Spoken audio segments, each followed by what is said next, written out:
Hello and welcome back to Roll 4D4 The Power Rangers. I am your host Ennui, and I am your GM for the evening. I would love to thank everyone for being here for our third episode and staying along for this journey that I have been crafting and waiting to play for years. It has been a great feeling watching the view count go up slowly but surely. And I just want to genuinely thank everyone who has been watching, especially my players who aren't in the chat yet, but will be joining us in just a moment. So, last time on the Power Rangers, our heroes experienced their first battle as they met the mysterious Bandora, a Red Ranger with a seemingly thief-themed costume, who fought to defend them from a strange creature covered in bandages and dark energy. They fought hard and almost lost the battle before the strange creature suddenly decided to leave after communicating with someone in secret. The Rangers in the sky had their own battle against a small fleet of putties that boarded the Galleon after an air raid took down the Galleon's ships. While on board the ship, the Rangers met Navi, a robotic bird who seems very twitchy, but is able to quickly download information to catch themselves up on current events. They also met Mick, who they learned is a member of the Galleon's crew. Mick sporting a large cannon to defend the ship from the oncoming fighters and other putties aboard the ship.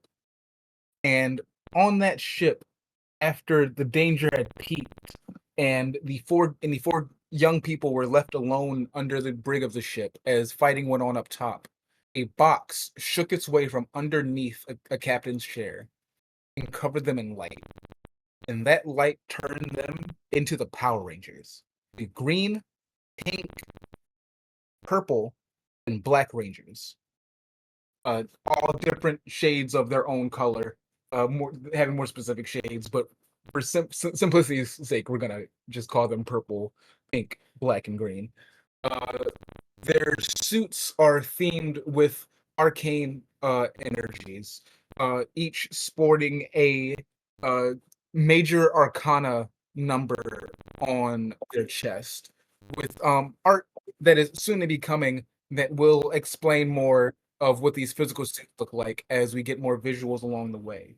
And now being joined by our other players, let us introduce them. First, we have Aaron playing Tyrion, the Purple Ranger. Hello, wasn't it magenta?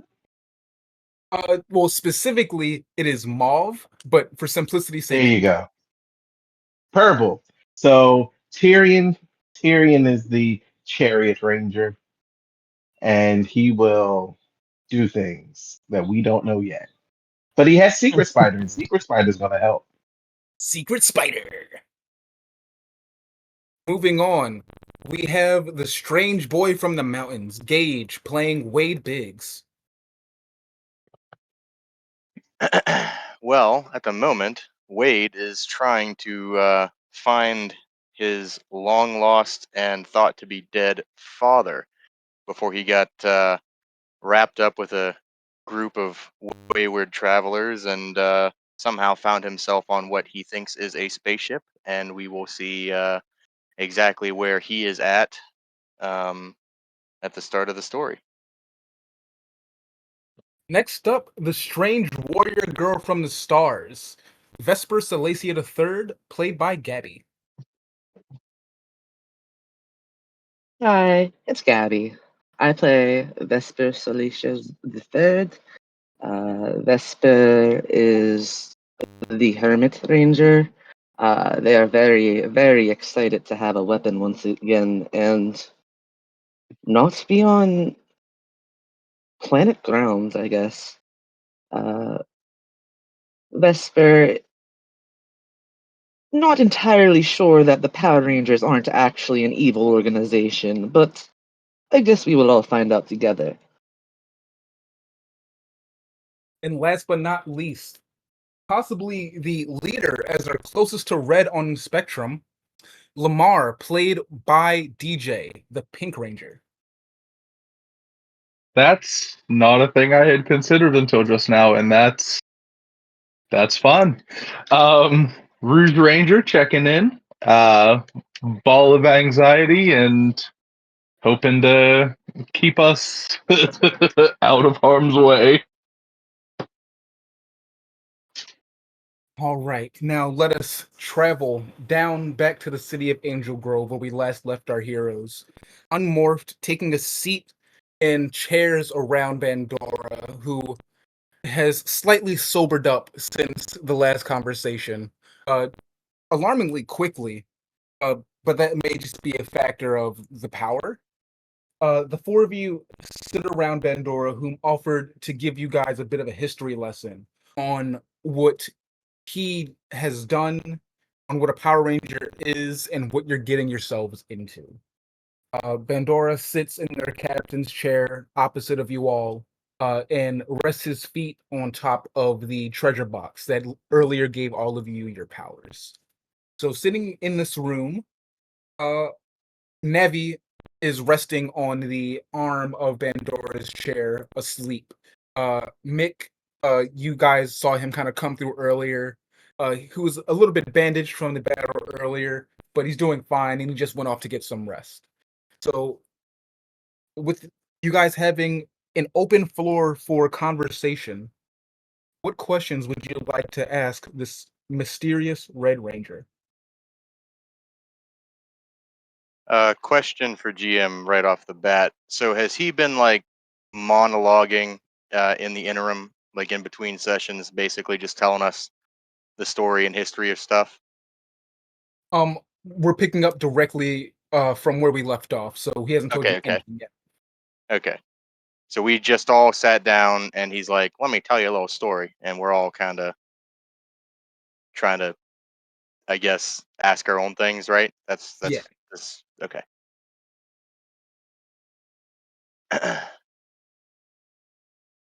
Well, I suppose the first thing Wade will ask is, are we on a spaceship? Um, Bandora kind of scratches their head and looks around. It can absolutely go to space, not exclusively. It's multi multi travel. It can travel on water too.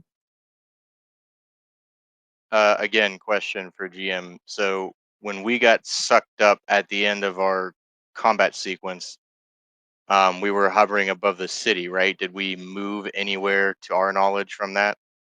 Oh no, you are still above the city, above the clouds. Above the clouds. Okay. Yep. So then Wade's gonna go break from the group there and kind of try to look out the window and see if we're in space because I don't believe anything this guy's saying. So looking out the window, you have no trouble seeing the clear skies out above you, with the sun at a lower position than when you last were outside. You also notice that below you, the storm that pulled in has completely cleared out, and the sky is much calmer and brighter than it was before, with no dark storming clouds below you.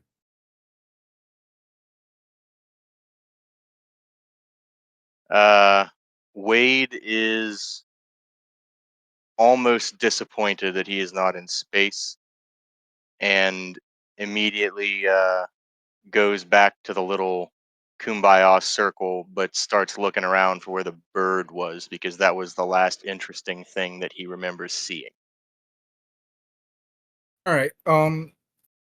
Before we get into spacefaring, I guess I should explain. Well, firstly, sorry earlier about the drinking. I haven't been like that in a long time, and clearly in a lot of pain. As they kind of put their right hand onto their back where that tattoo that you got a glimpse of earlier is, and they shake their head and twitch a bit. My name is Bandora, and I have been a Power Ranger for 20 something years, and you don't know what that is. Um, well, Power Rangers, to which some of you have been told the opposite of, have been a force for good in many parts of the galaxy. Many planets have a team of rangers that is set to protect it for a cycle of time until they are replaced or not needed anymore. And I am one of those rangers who has kept their powers for longer, as I found myself in different situations where I am needing the power, or have traveled to places like this that have needed assistance or the power. So that's me, and I guess you guys have more questions. Vesper's definitely like going to speak up. Her arms are going to be a little bit crossed, and she's going to like look around to everybody and go, I have a couple of questions, but the one that bothers me the most is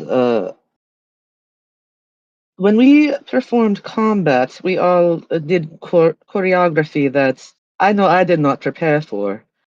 Is that a part of the suits or the Power Ranger abilities? It's I've been trying to figure that out for a very long time, and I'm hoping someday I can find an answer. you Uh, have the nothing to give me. the And posing, uh, the posing just comes naturally.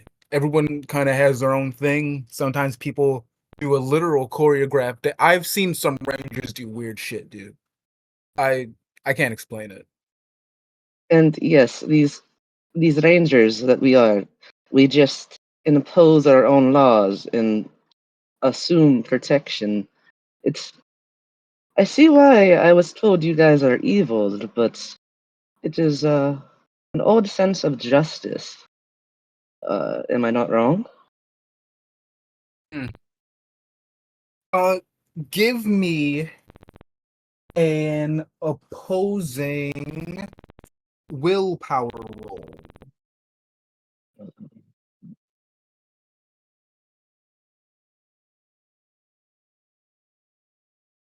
Is that under my? Oh, do I just tell you what my willpower is?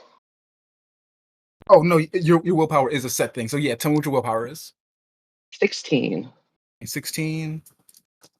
Bandora is going to 19. Okay.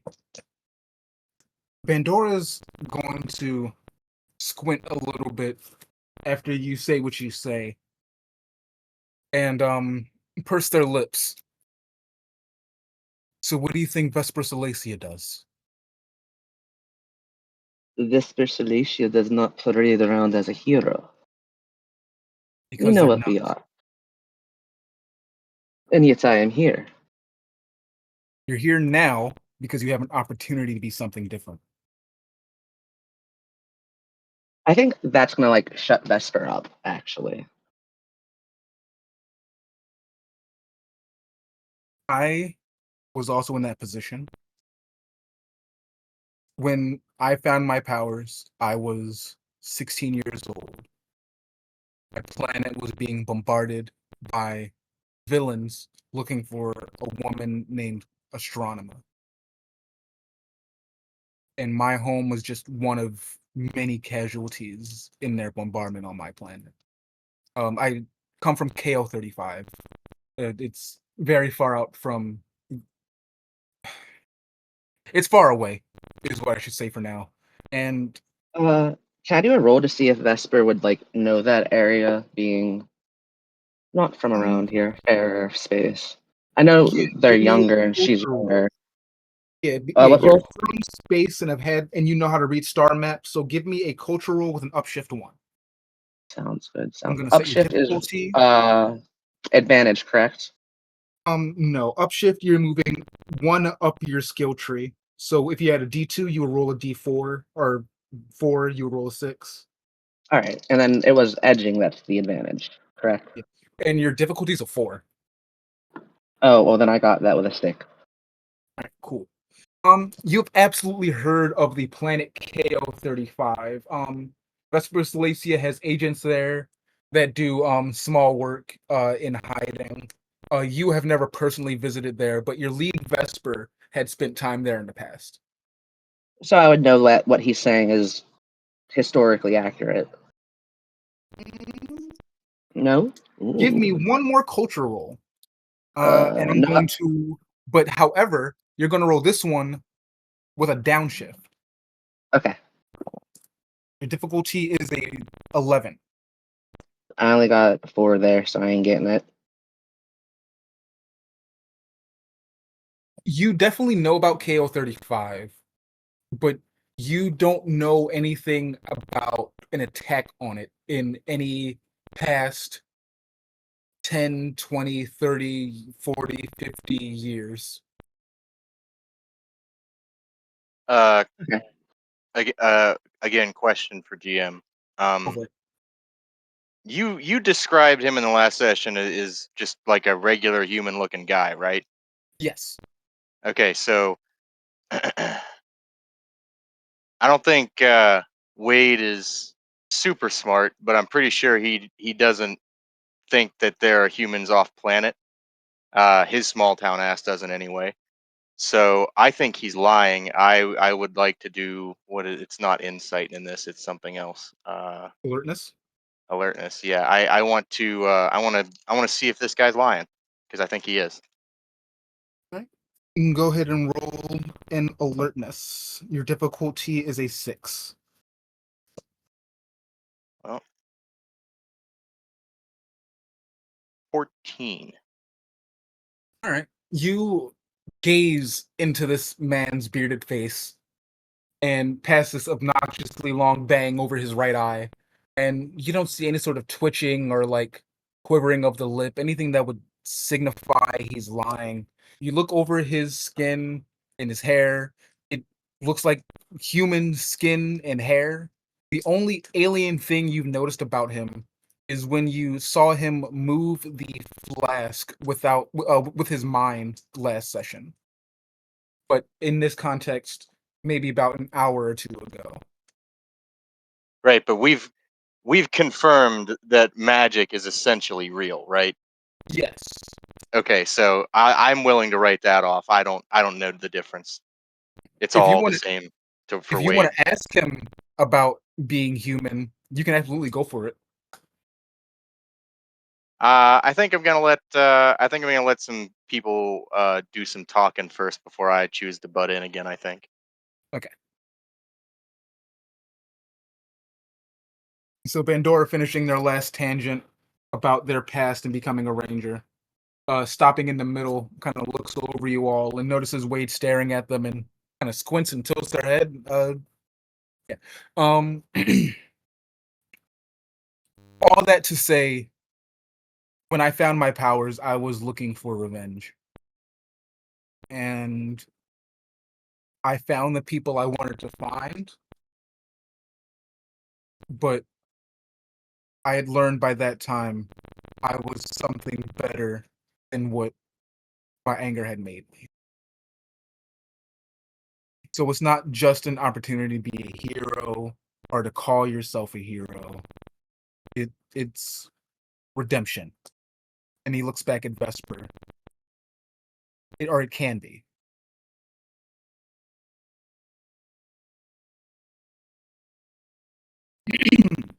And he kind of wipes his nose as his eyes got a little watery. Any more questions? So this is definitely when Tyrion gets up.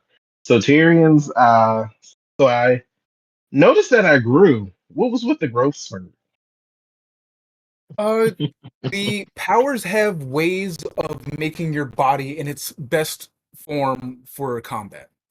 There have been rangers who are very not humanoid shaped, finding their bodies becoming more humanoid for the convenience of combat in ranger armor. But it's not always exclusive to humanoid shapes. I once knew a cat who could turn into a Power Ranger. Not That's a all house cat. fine and dandy. I should clarify that. Everyone always asks if it was a house cat. It was not a house cat. That's all fine and dandy. But I've noticed that when I took my helmet off in my uniform, I shrunk back down. What's with that? Yes, it was quite unsettling, just the whole thing. If we're being honest here. Oh, Growing and shrinking. What's going on? well, outside the game, you only shrunk back when you demorphed. When you took your helmet off, you were still teenager size, but with very much baby face. Oh yeah, what's the head? I totally forgot about that. Okay, never mind. Retract statement. Well, now we're more interested in the parrot and how does the parrot work? Oh, Navi? And he Yes. kind of tilts his head up at her, and she's still very asleep. Navi came with the ship. Or I shouldn't put it like that. Navi chose to stay with me when I was given the ship. Have you upgraded Navi or have you tinkered with Navi at all? Uh, that's not my field of expertise. That's more Mick. So then Mick is still on the boat, right? Or on the Yeah, ship, I should say. yeah, yeah. Mick is in the So then back taking. taking a nap, you tragedy of a man. So you know what? That you already you killed the enthusiasm now. So I think I'm going to go over to my uncle, delinquent human or delinquent adult, I should say, and we're going to wake him up. All right, so You're sleeping on the job. We can't do this. we're gonna pause on you for a second, and we're gonna come back to Yes. you, DJ. Did you have anything you I, wanted to talk about with or ask about in this moment? I would say I think Lamar's kind of having like some whiplash, so he kind of like is just coming to grips with the reality of the situation and looks around the group. And so I can understand Vesper and Wade and even Tyrion, but what? How does it choose? I'm just a kid. Like, what am I supposed to do? That's been a controversial point for a lot of us in this field. The morphing grid recruits young, not always, but it recruits young sometimes because youth and optimism are very strong energies. Uh, but it chose you because you're who you are. And uh, Bandora leans in a little bit and like rests his elbows on his knees as he looks towards you. And you're pink. And that's a very important color. And from what I've heard from Mick, you've already been holding people together. So you're here for a reason. I think whatever doubt you have right now is going to melt away faster than you know. And I think even Vesper might kind of look over to Lamar and kind of go, it might seem strange for you. I've gotten a glimpse into your life, but from my life, children, sometimes Tyrion's age and younger, we go to war. And I've seen a lot of Vespers, and you're stronger than a lot of them. I mean, look at those clay people we all killed. And that was Vesper's attempt to like comfort you. I do. Tyrion I think Tyrion in is the where, combat, I like. however. Good. Oh no, I was just saying Tyrion, however far he's away. Child soldiers and fist bumps. That's it. All right. I, Vesper, give me a persuasion roll against Lamar's cleverness. that is a 16. Oh no, you said persuasion? We One leveled up. second. And because you were trying to encourage your friend, and this is something you're not used to doing, and you mean it, and you do mean it, you're going to roll with an upshift 1. Okay, good. Now, I have community helper, which gives me edge in non-combat situations. Can I flip it and give Vesper edge on this? For one PowerPoint, you can do that. For one personal power, you can do that. You know what? Wow. I'm here for it.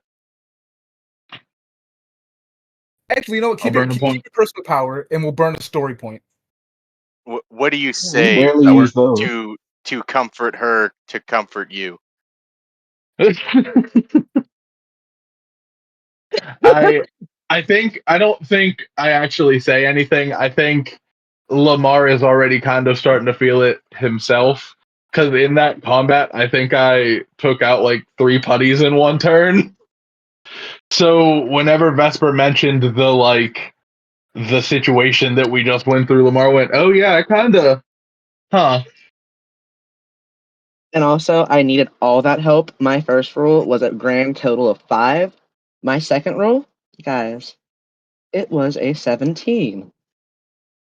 I Hell just made it. yeah. Oh yeah.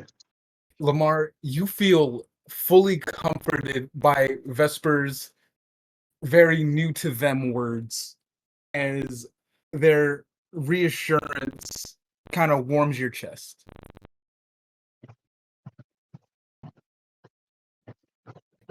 Thank you.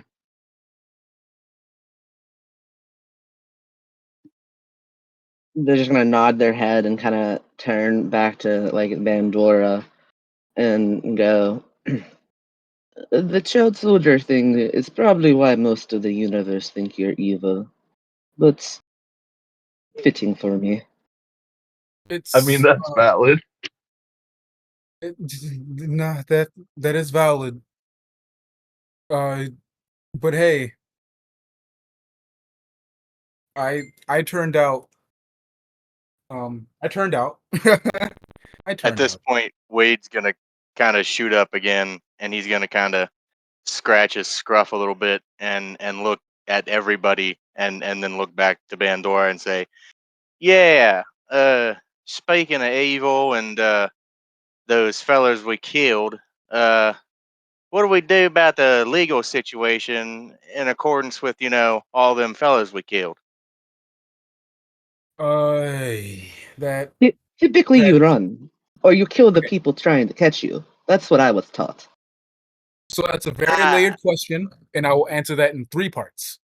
The first part, the putties that we fought on deck and the ones that I fought on ground, those are not people. Those are magical clay that is brought to life for the purpose of hurting us.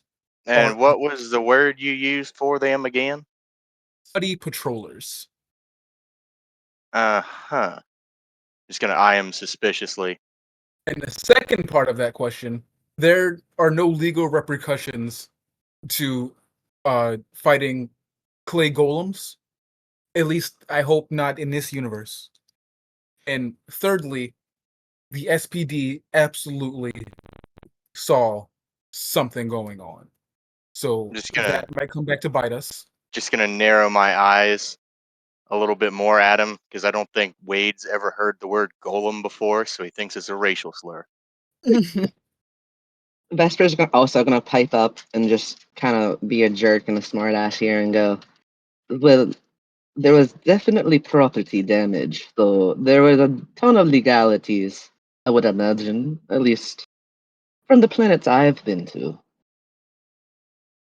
Harriet perks up. We got the incident report papers.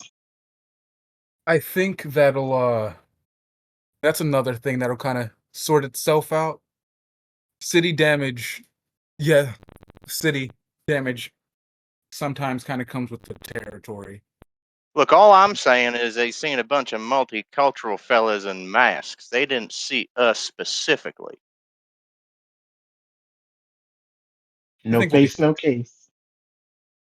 I think we'll be fine. I think the only people mad about the putties getting destroyed are the guy who sent them after us. Well, and probably their families. Uh, well, their families don't exist yet until he makes them, so not yet. Who is he in this instance? Oh, uh, That's a good point. Now we're gonna pause and switch back to Tyrion on their way to wake up Mick. All right, so Tyrion, you were traveling down one of the halls of the ship, and you don't take long to come across a shut door that has Mick in yellow paint on a name banner on the door. And inside you can hear very loud snoring. I will muster up all my little guy courage, and we're gonna bust this door. Well, wait, is the door unlocked? Wait, let me see. That door is not locked. Okay, so It's we're gonna closed. bust through this door as a child once did, and we're gonna hop on. We're going kid. We're going kid friendly now. We're gonna hop on Pop and say, "Wake up." Right. Mick is going to roll for survival.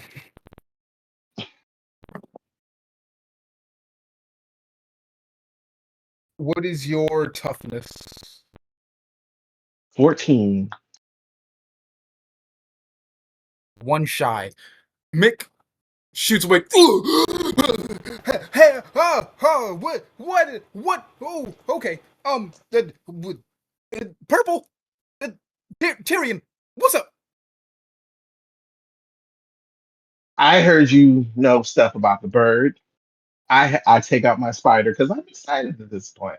I take out Secret Spider and I'm like, I need Secret Spider to work. So I take Secret Spider out of my out of my middle pouch, and then out of my pocket, I take out that big thing that we got at the train yard, the big power source.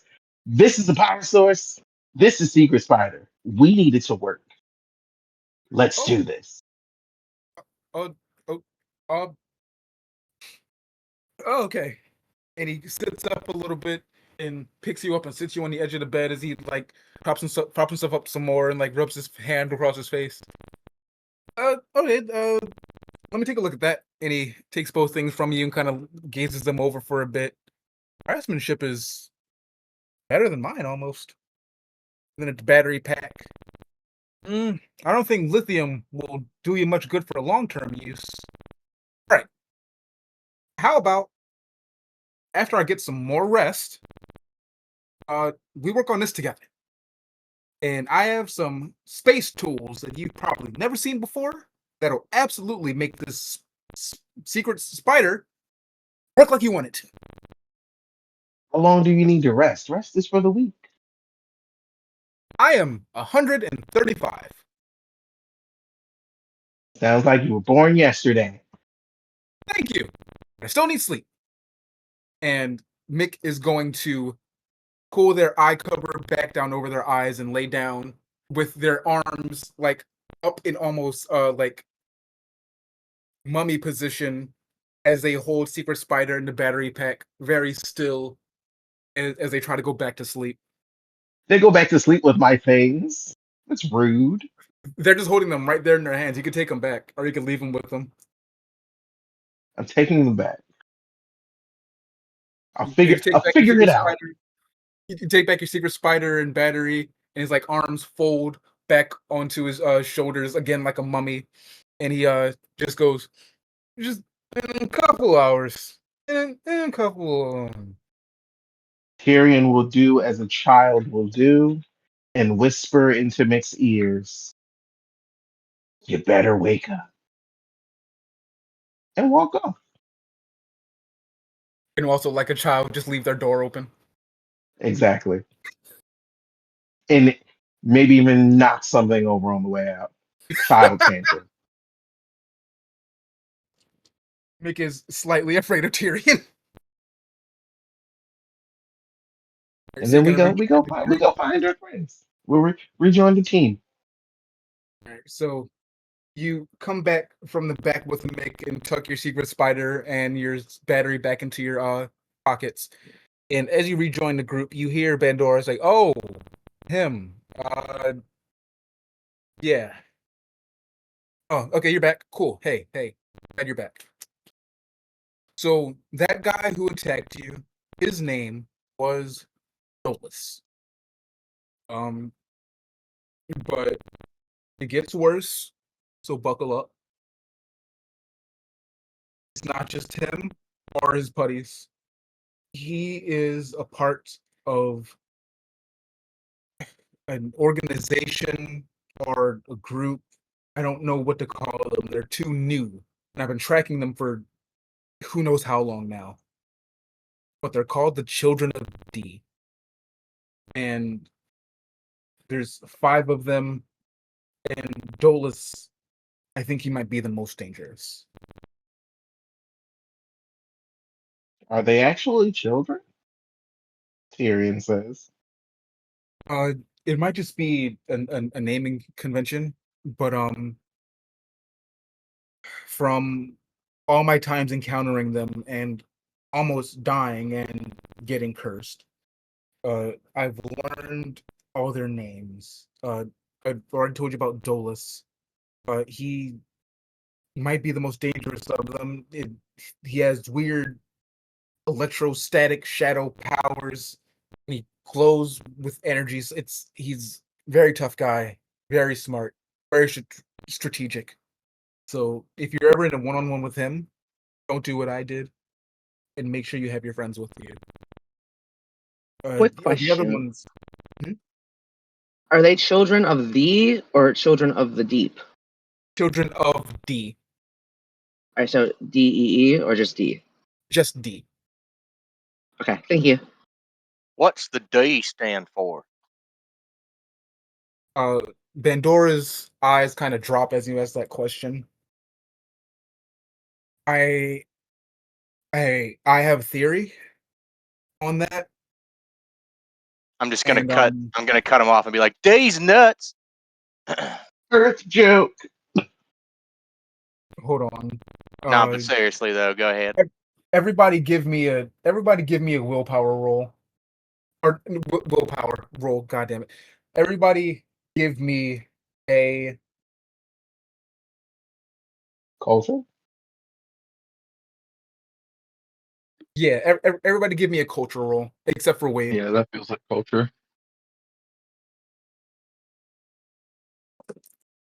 Difficulty is going to be an 18. Can I opt out because I 100% don't think Vesper would ever know what this joke is about? No, I still want you to roll. Okay. Sorry, one moment. I need a D4. Can I I got a make this more 19. interesting? Mhm. Can I say that my attempt at this is a performance to get everybody to chuckle at the joke? That is absolutely what I'm going for. Can I roll for performance then? Yes. I rolled a 14 and a 3. I rolled a. 7 and So everyone pause. We're going to redo this, Oh, and yeah, because we're the going to performance. roll their performance against everyone's willpower. Ah, okay. Perfect. Right. Vesper's at a 16 willpower. I've got a 14. Go Tyr- ahead. Tyrion 15. That is a 19 and a 4 for a total of 23. Wait, no, You wait, all no. chuckle Hold at on, my shitty joke. hold on. What is your skill die? D6. Okay, never mind. Okay, I thought you got a crit. Never mind. Whew. Yeah, I already knew we were gonna get blown out the water. That's our Everyone, there's our charisma boy going against the team. absolutely just starts to lose their shit a little bit at this joke, and Bandora just yeah, but no. My current running No. theory, my current running theory is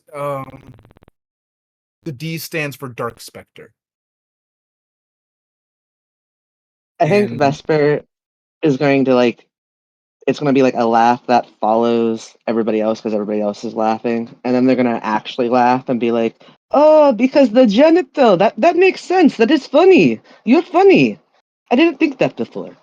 And then the name Dark Spectre, like they're not like even as like high their willpower is. I think everybody would like notice Vesper just immediately uh freeze and go rigid because I know that name.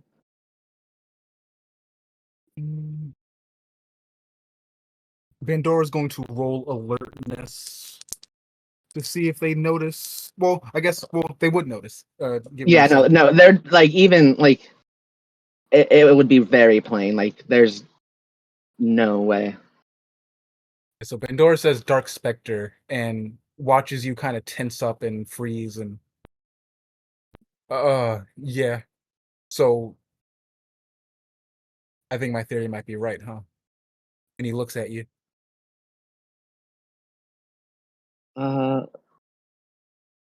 I need to do a roll to see if Vesper would like a roll to myself to see what Vesper.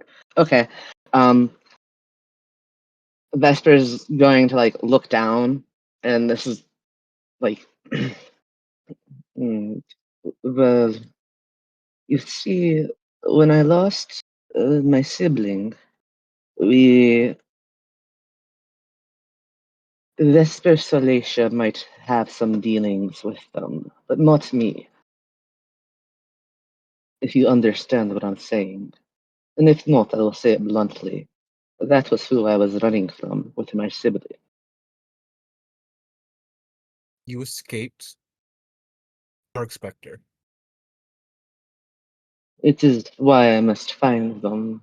It's one sibling was very excited to meet Dark Spectre. I Um, went with the one who wasn't.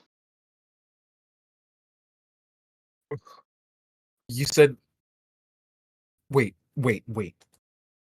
So one is missing and the other was excited to meet him. Oh yes, I believe Vaughn is Vaughn? with the Did you just say that's Vaughn? my sibling, yes. It is the one they should run from. I believe I mentioned it to my friends. Vesper, You I have very unfortunate news for you right now. And I'm gonna need you to take a breath. Was I not breathing before? I thought I was. Vaughn is one of the children of D.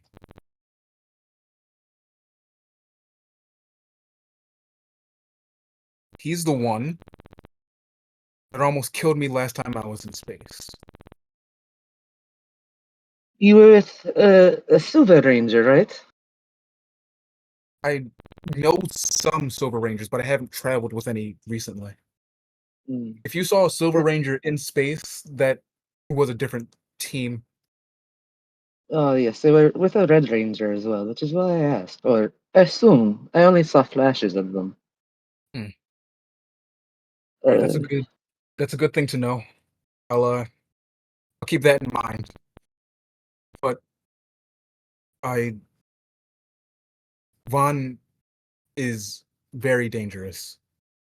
I am aware that I it could be wrong, but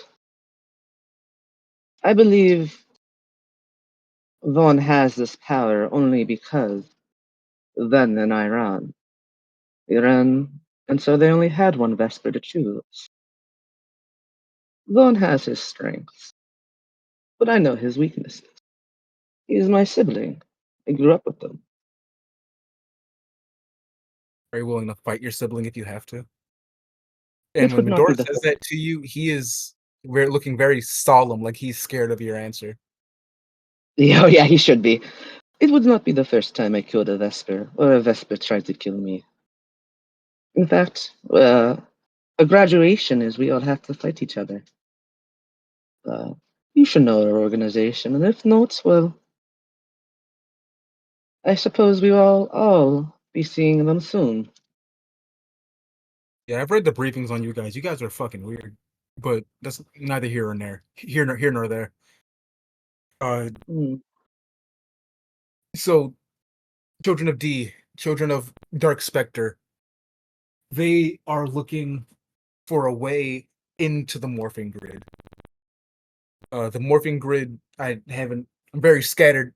Everything's been coming at me kind of fast in the past 10 minutes. All right. The morphing grid is what gives us our power in very short terms, and it can be a physical space should someone physical travel into it, but overall, it is a force that exists. And if Dark Spectre gets their way into the morphing grid, they'll destroy it and destroy a natural piece of life and existence. And who knows what kind of damage that could do to reality.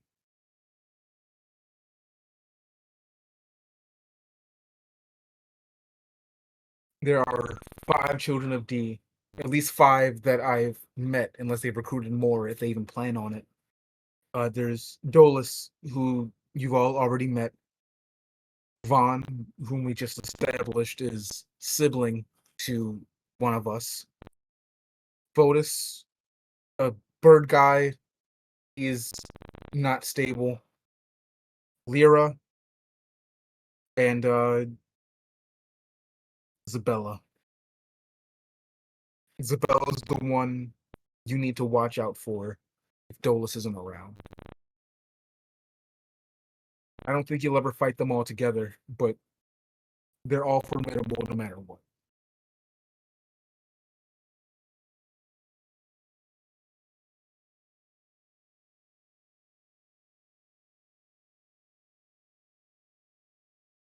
Bandora's going to stand up from their captain's chair and adjust their jacket a bit, and pat Navi on the head, who's going to wake up and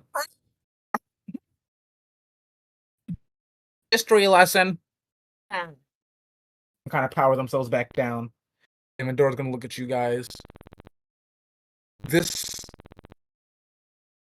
isn't me asking a lot of you all. This is the universe asking everything of you. And I don't blame you if you don't want this. But these powers don't come to people for no reason.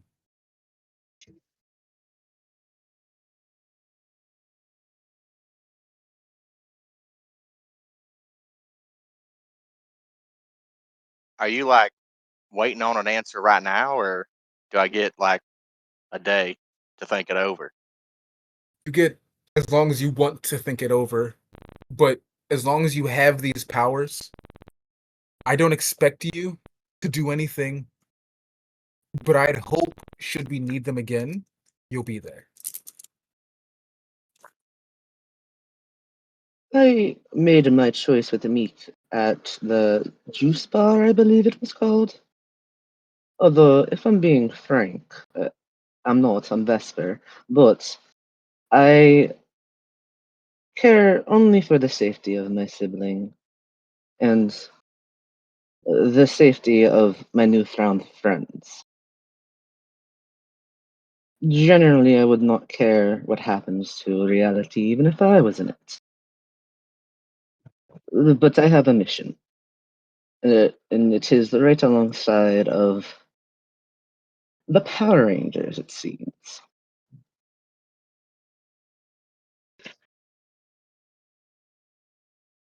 Lamar thinks about his mom and everything that happened in Session Zero that we'll probably elaborate on later. And just kind of looks down and goes, I'm in." Tyrion isn't really listening at all, honestly, because once Navi perked up, his eyes lit up and he's ready to beeline. But given that everyone else has given their support, Tyrion's like, hey, I'm here.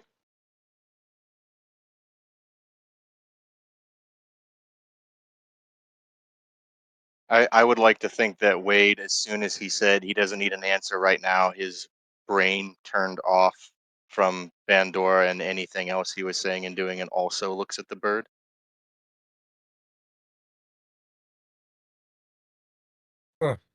So, all right. You're Power Rangers. And, it comes with a lot. But I believe in us. I've,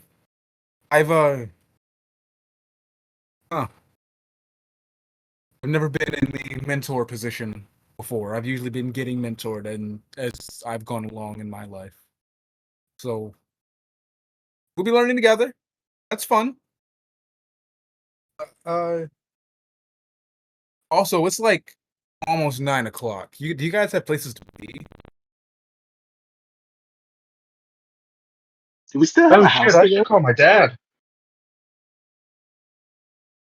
Okay. Okay. Mick mentioned you guys don't have phones. Hold on.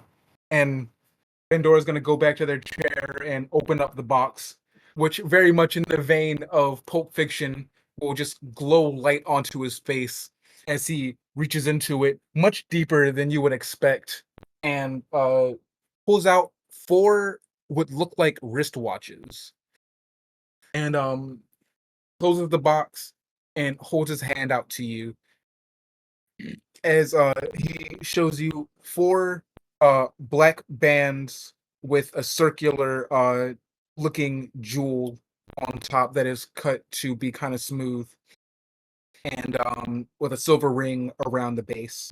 And there's four in his hands that he holds out to you. These are communicators. These are pretty essential to everything we're going to be doing. They can reach you anywhere, above ground, under the sea, in space, uh, in a different dimension. They're pretty strong. Does And Vesper recognize us as like the communicator Mick has? absolutely. Wade's gonna reach out for it and grab it as he offers it to him, I guess. Uh, and he's gonna say, "Well, this just looks like the bedazzled version of that bracelet they made me wear when I was on house arrest. How does it work?" Well, Bandora is going to hand out the rest of them to everyone else and show his own on his right arm and tap it. It works like this, and his voice projects from everyone's communicator in the vicinity. You think of who you want to talk to, touch down on the jewel, and your voice will come to them. It's also a little convenient. You'll you'll know when the message is coming in a sense. Uh, Enough rangers have been caught in awkward positions and had to answer bad questions because of loud alerts or someone suddenly talking to them. So you'll have time before you have to talk or listen to what someone's saying. But think of these as ultra range walkie talkies. Tyrion shakes it a little bit. Does it have video too? Uh, yeah, actually. And one more thing, Cool. if you're under open sky and one of us are up here on the ship, we can teleport you almost anywhere on Earth. Hmm. Can I modify it? I'd rather you didn't right now, but yeah, I grid technology is still very new to you, so I at least I assume it is. I no.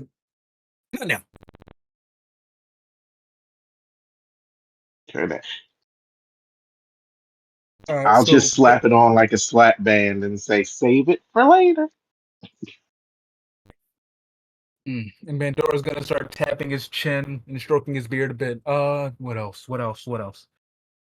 Oh, morphers. You guys know those cards you got? Those sweet color coded cards you got? Those are one half of your morpher. If you look on your left wrist, you'll see your base morpher. You use those to transform into the Power Rangers. Every ranger has a different sequence of how they do it. But I think you guys just need to put your card to your bracelet and say some kind of keyword. There's usually a keyword.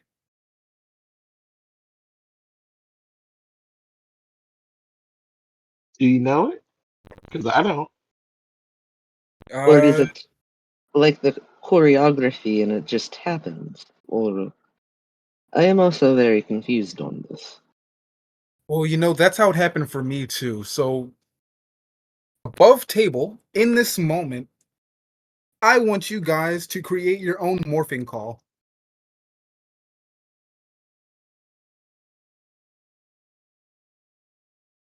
What do you guys think would be appropriate to say before transforming into your seemingly magic-themed Power Ranger armor? What the fuck was I doing the last time? You're holding up your middle fingers. Oh my god, that's right. Son of a bitch.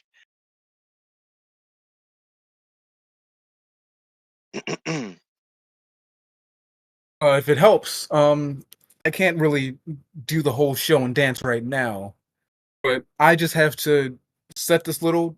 Bandora takes out his morpher, showing the red jet-looking toy and the white gun, and he slides the jet onto the railway track of the gun, twisting it sideways so the jet is now on top of it instead of sideways.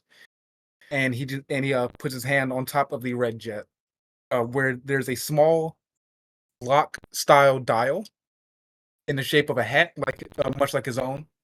I just kind of put in a code on this, and then I gotta shout "Loop and change" and fire, and that's really it for me. These other rangers have had simpler calls. Some have had more involved ones. I met these guys that dance to morph. If you can believe that.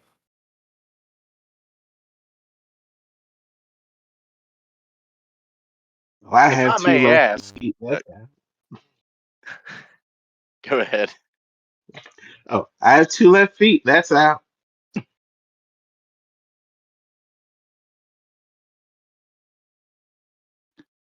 Yeah, man, it was weird. They like danced to samba music for a couple seconds and then shot dinosaurs out of guns. Not that I have much room to talk, but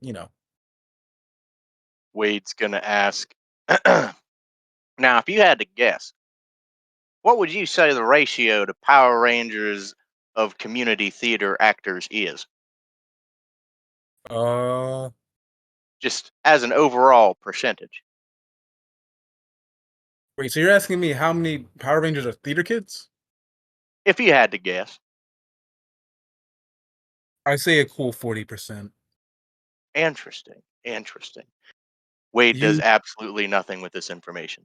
you'd be surprised. A lot of them are singers or actors. Is a race car driver now, I think. The power calls on people from all sorts of backgrounds for any reason it might find them worthy. I think Vesper's gonna look around and kind of look to Lamar and go, "Well, I wasn't sure that any of us were theater kids, but I did remember Lamar. No, are you are you a theater kid?" Lamar kind of like looks around to make sure it's safe and goes, I, I, I have to say yes.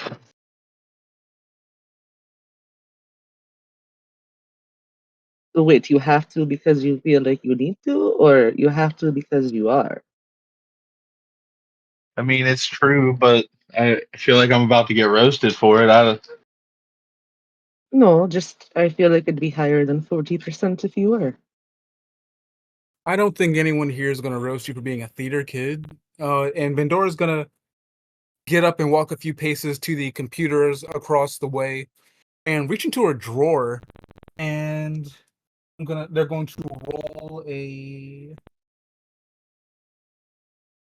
athletics, I guess, would be the best in the situation, or finesse. Yeah, they're going to roll a quick finesse, so a d20 and a d6. Oh my god. So that's a critical failure.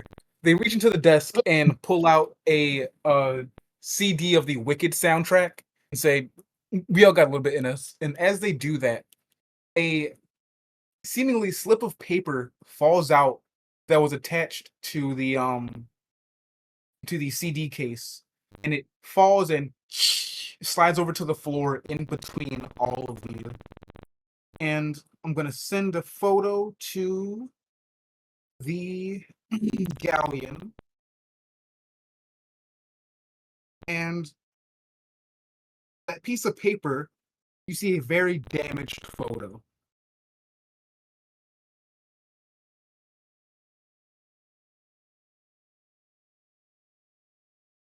I'm also going to roll to see if Bandora even noticed that it slipped out. He has not noticed that that piece of paper came out with everything else.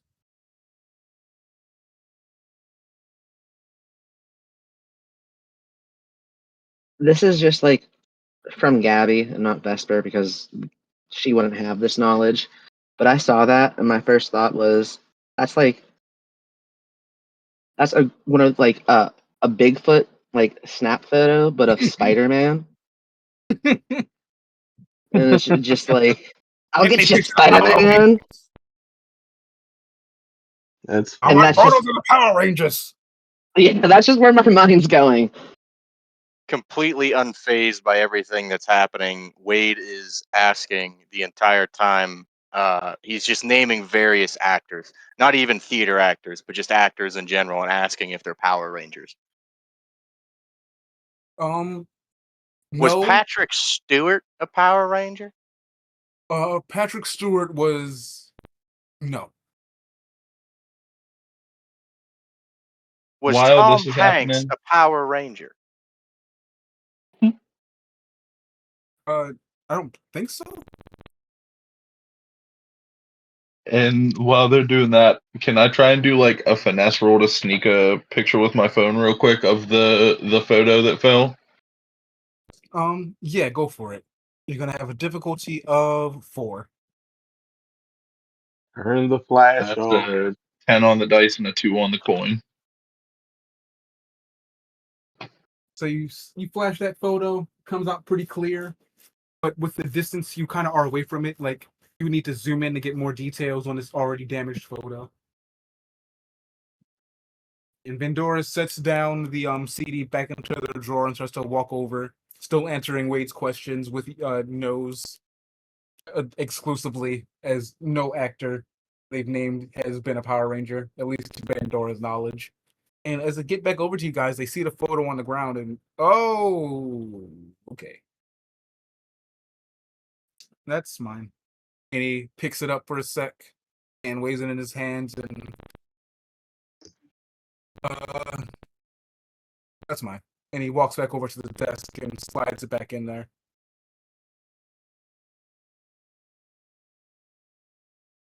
Do I get the GM And question. significance that? Go ahead. No, go ahead. Do I get the sense that there's any significance between the photograph and the Wicked soundtrack? You personally, absolutely.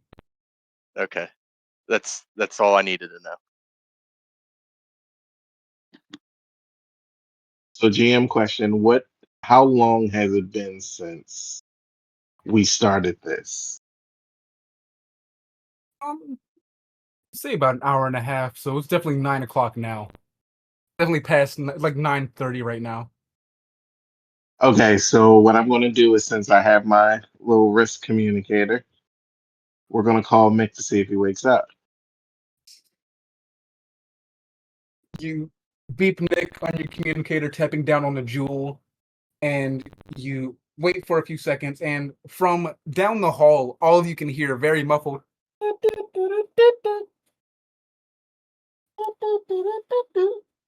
And after a couple seconds, you hear, huh? in response on your communicator, Tyrion. So Tyrion definitely yells because what does a child know about volume? We yell into it and we say, "Wake up! It's time. We got our things now." Oh, all right. Okay. Meet me in my lab in 5. Bandora will tell you where Gosh. it is. And Bandora looks over at you and says, "It's upstairs. Big silver doors. Kind of can't miss them." And I think Lamar kind of steps aside and tries the like telekinetic message button to So you send his dad a "Hey, we're okay." so you tap down on your jewel and you think of your father. But you feel no kind of receiving connection. You decide to test it out with someone else, and you think of Vesper, and you can feel like someone is on the other end of a line. When you think of your dad, you don't feel any like you don't feel that connection. Gotcha. Horrible to say. Wade And is going to see him attempt to use the communicator, and then he is going to try to also use the communicator. He's going to try to call. He's going to turn his back to the group, and he's going to like whisper into it, and he's going to be like, "Call Bandora." and the fuck? Wait, and I'm then right here. he's going to whisper into it, "Was Cynthia Aravo a Power Ranger?" No, Cynthia Erivo was not a Power Ranger. Okay, guys, it's 9:30. And as someone whose regular life got fully upended by this, I don't want to keep you guys out all night. I will say you can think of this place as a base of operations. So if you ever need to be somewhere safe, the Galleon is absolutely your safe space. It's also where you can come to learn more about your powers. There's a training room, and well, we're a flying ship, so we can kind of get wherever we need to be if need be. This is just as much your home now as it is mine. And where are these training rooms at? There's a training room in the bilge of the ship. If you take that set of stairs and he points behind him, not behind himself, but a little further down the hall. The ship is much bigger on the inside than it looks from the outside, even though it's absolutely huge already. But yeah, if you just go down to the bilge, you'll see the very unmistakable space of a training room. I see. Lamar, let your father know I will be home late tonight to fix the back of the freezer like I've been promising. And they're going to make their way to where he explained the training rooms were. Right. So Vesper has separated. Tyrion, are you on your way to meet Mick? Sure is. Okay, so Tyrion's on the way to meet Mick. Lamar and Wade, what's going on with you guys right now?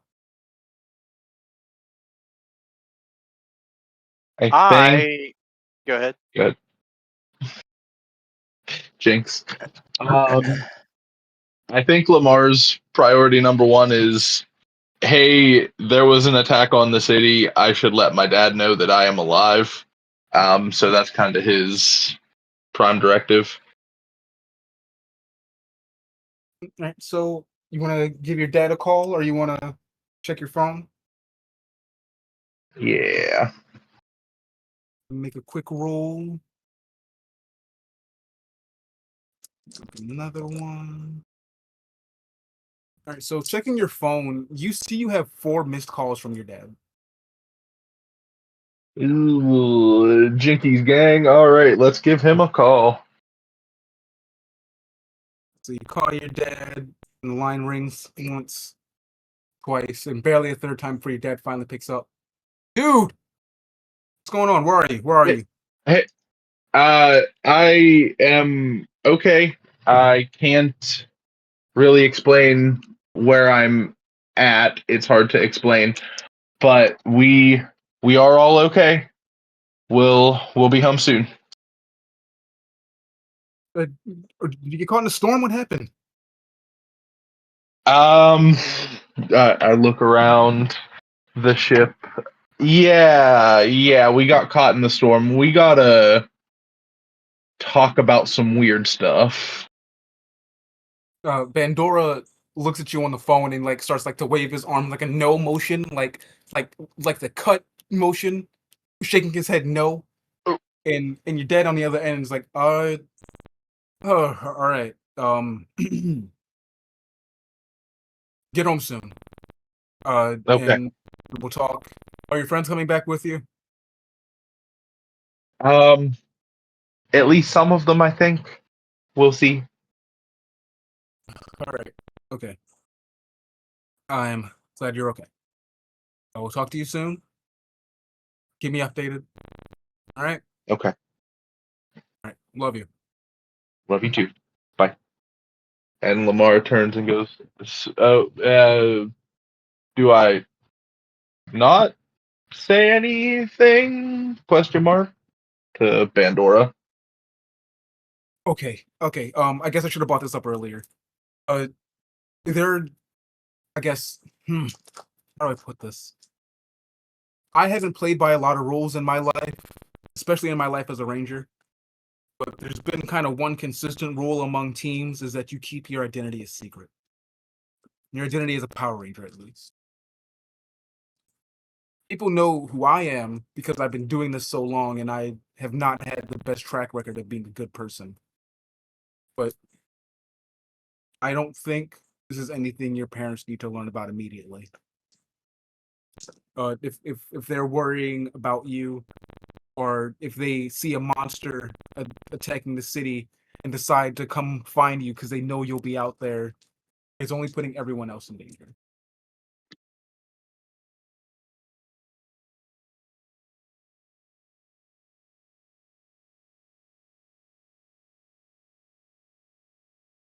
So those rules, not mine. They come from this dude named Zordon. Uh, never reveal yourself never reveal your identity as a Power Ranger. Uh, never use your powers for personal gain, and never use your powers to escalate a fight unless the enemy makes you. Now, one of those are absolutely bullshit in my eyes. Uh, if you need to pull out a laser blaster, you pull out a laser blaster. However, I do agree with the identity part. This is a And a very thing. dangerous life you're entering. Lamar's just furiously scribbling notes in a little notepad he keeps in his pocket. Um, I don't want you to keep secrets from your parents, but you are entering a very dangerous world, and you need to consider their safety also.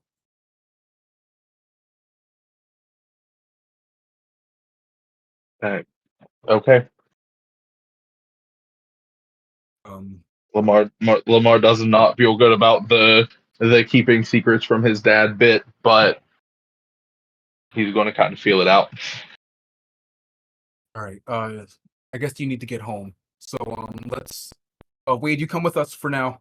Uh, I'm gonna I'm gonna get you home, and Bandora is gonna start to head up onto the deck of the ship. Wade. Okay, so just for GM frame of reference here, question. So let's see here. Vesper kind of snuck off to the training room. Tyrion, was Tyrion? Did he go off to bother Mick? Is that what Yeah. happened there? Yeah. Okay, so I think what Wade would have done is after seeing them go their separate ways and then see Lamar get on the phone, uh, he just kind of gives like an awkward look at Bandora and decides that he does not want to be alone with Bandora and goes off to find what he believes is the ship's computer. All right. All right. So Lamar, you gonna follow Bandora? Yeah. So you guys just head up to the deck of the ship, and Bandora gets on the wheel. There's a small computer kiosk next to it, and he types some things in, and he goes, "All right, and you are teleporter verified. Think about where you need to go, and I'll send you there. Just tap that button." And Bandora puts their hand on uh, a different button on the console whenever you're ready. And don't hold your breath. I was just going to say, out of character. Like when we warped up to the ship, how did that feel? It felt like jumping on a trampoline, but your legs aren't moving. Okay, so I It felt like think. jumping on a trampoline with stiff legs. Mhm. So Lamar kind of steals himself and hits the button. White lights comes down from the sky and surrounds you, and and you appear on your doorstep, conveniently out of sight of other people, and you get a small beep in your communicator from Bandora, and it answers automatically as nobody's around. All right, you're good. Remember what we talked about, and if you need me, call me. Yep. Okay. Thank you. All right. So in this moment, we are going to follow. That's the wrong color. We're going to follow Lamar first. Okay, you got the highest on the D4. Right, so Lamar, walking into your home, or before you walk into your home, what's going through your mind? I think how to tell a version of the story that's revised enough that the Power Ranger part is left out, but that he can kind of be like, yeah, we kind of had a situation, we're okay, but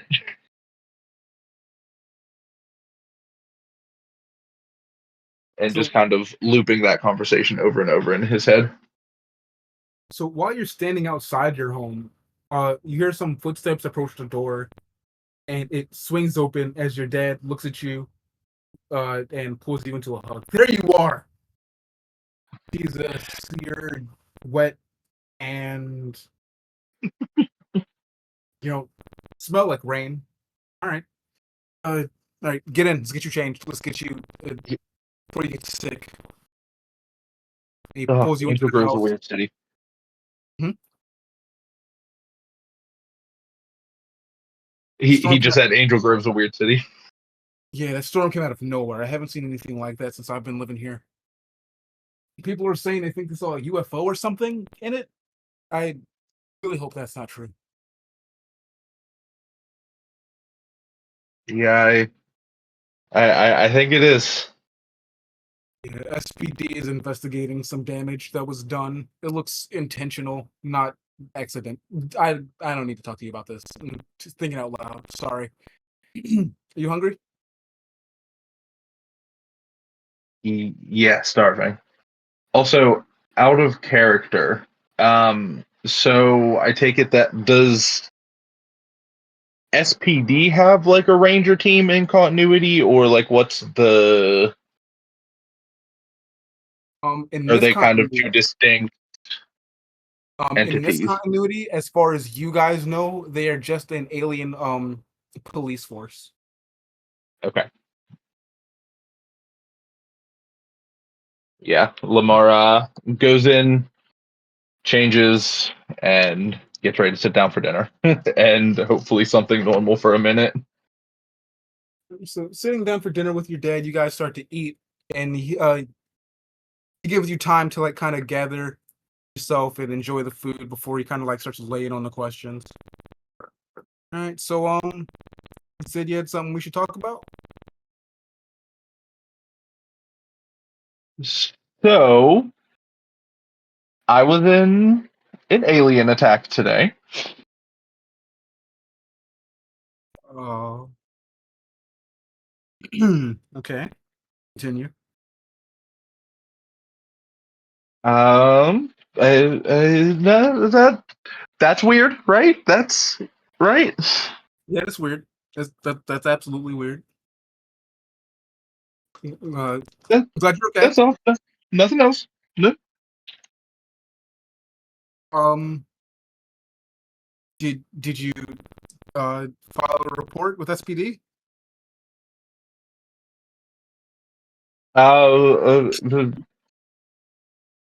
The no question mark. Is that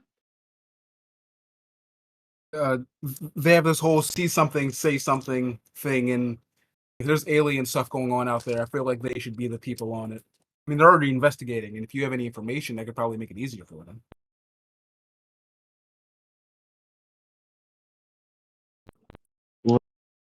let me gonna roll persuasion and or I guess deception to try and kind of lie my way into well Vesper was talking to somebody and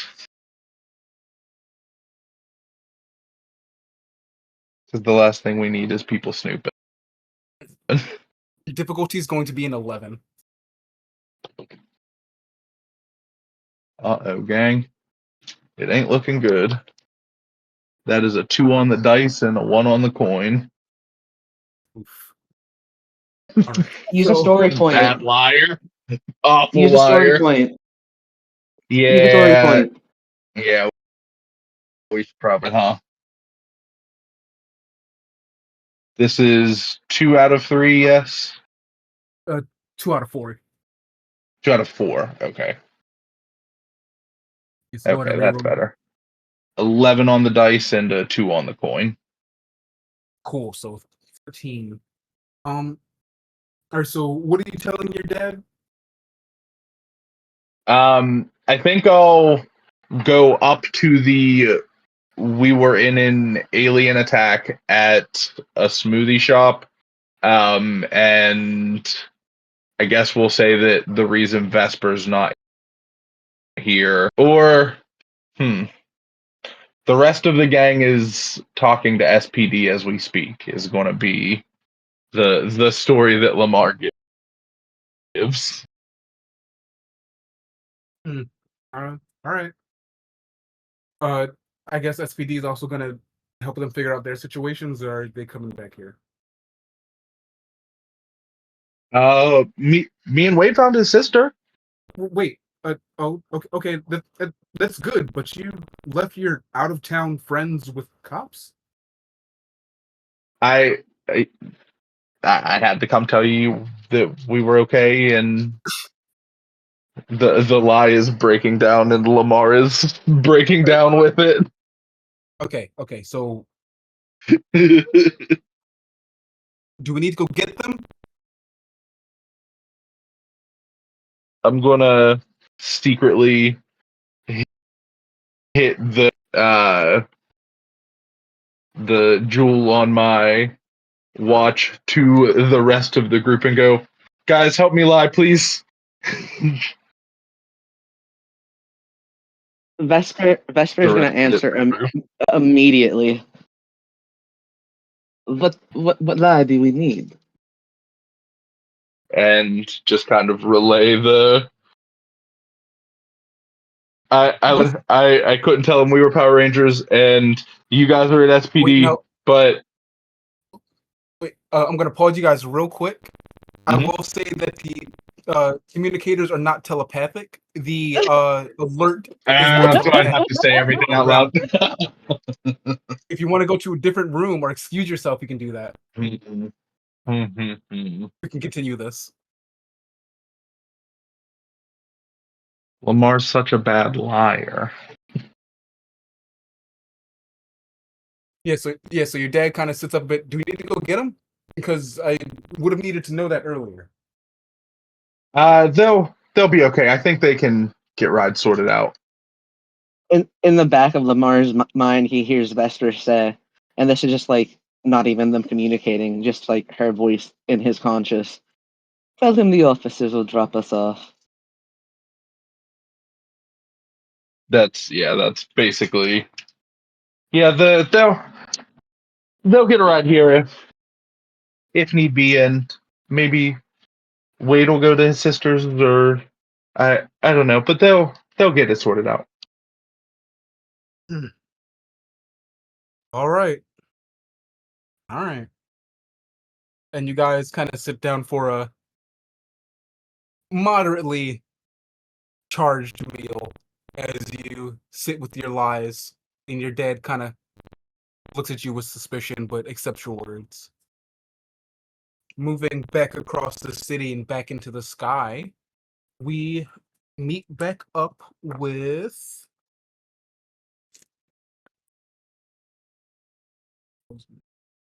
we're gonna go to those two. And gonna roll them two again because they keep leaning on the same thing. What the fuck? They keep getting threes. There we go. All right, we're gonna meet back up with Wade, standing at the computers of the Galleon. So I was able to actually find the computer then, right?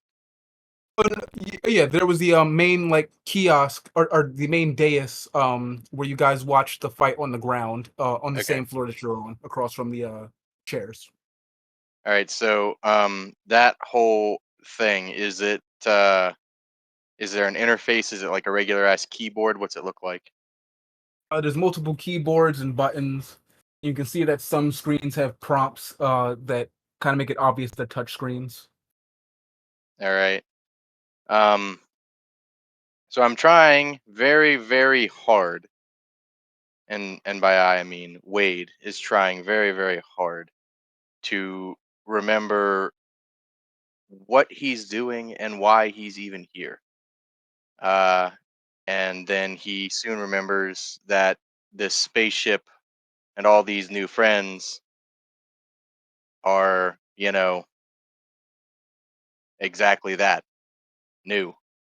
He was here to find his dad. He's going to start looking for his dad, especially now that everybody's kind of went and done their own thing. So he is going to go up to the first keyboard that he sees, and he is going to type in what he remembers his sister talking about. Magic first, and he's going to type it in to the keyboard there and see what comes up.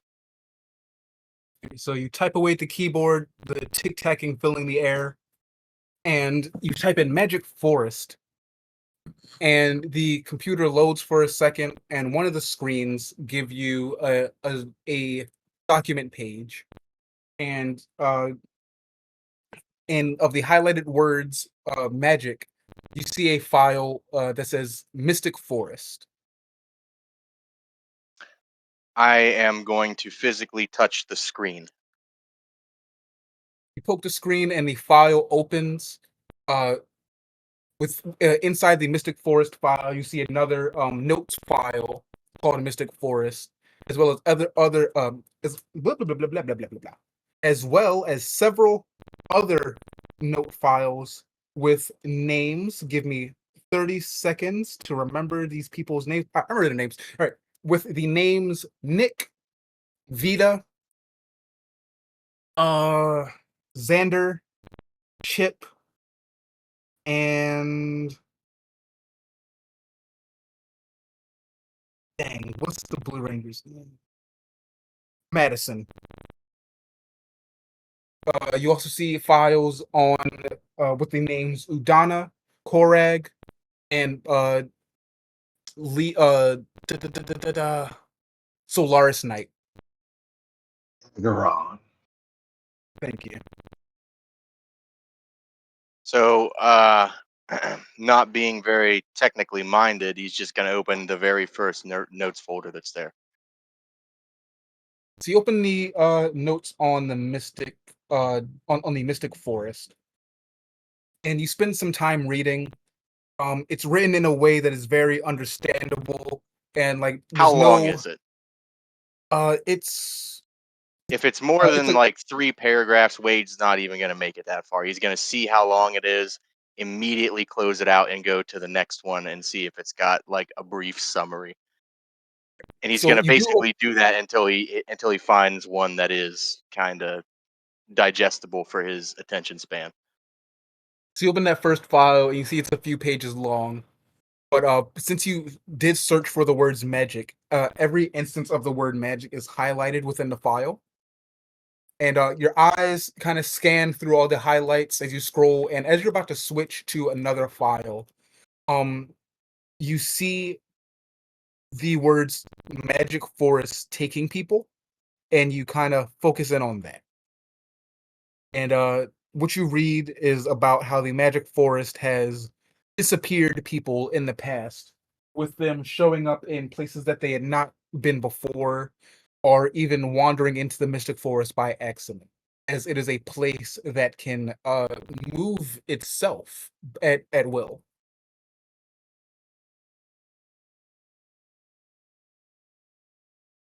Okay, so question for GM. In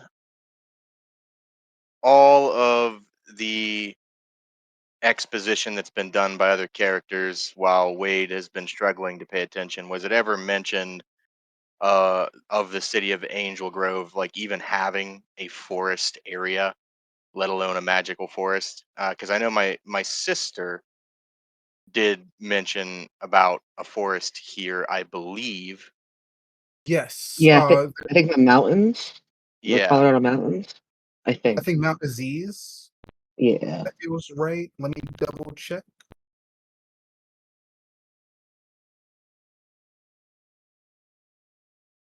Yeah, no, not Mountain Aziz, but San Angela's mountain range. that had the forest. Okay. So As well as Mount Aziz. all right. So in the same prompt line where I typed in magic first, um, I am now going to type in the mountains. You know what I mean? And see what pops up with that, and see if I get anything new and different off that. You type in San Angela's mountains, mountains in the search bar, and Magic first, and then in addition to that, I'm oh, gonna okay, type, yeah. I'm just gonna keep adding on, and then I'm gonna say after that disappearances. So the prompt will look like magic forest, San Angeles mountains, disappearances, all one run along there. all right. So the computer Does he? automatically adds commas in between each word as it understands, like you're using it as a search engine. Everything's misspelled too, just to be. That was gonna be my question. I was gonna say, does he spell forest how he pronounces forest? Yeah, I typed it into the chat. Magic first. Everything has red lines under it. So you type in those keywords, and some of the same files pop up, but a couple new ones pop up. Some being relevant and irrelevant to what you're looking for in specific. But in your searches, you don't find anything specific about the Mystic Forest in San Angeles.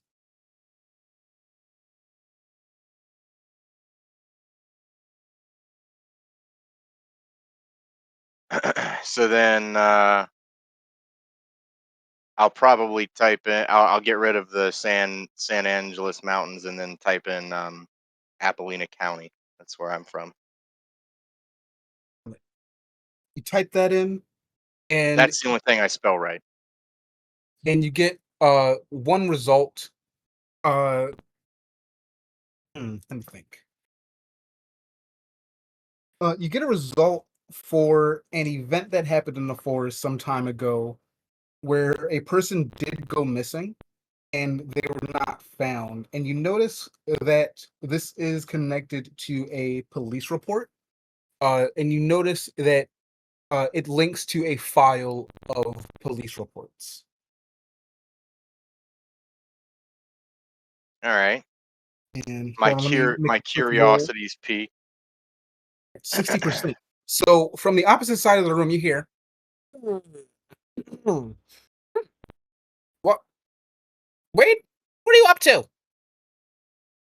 and Navi flaps over to you, their metal wings dusting in the air as they come over and land on your shoulder.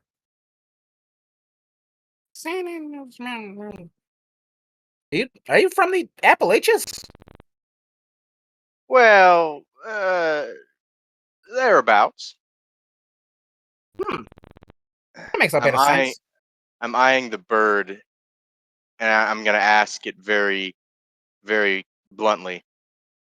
You ain't a cop, is you? God, no. I'm a pirate.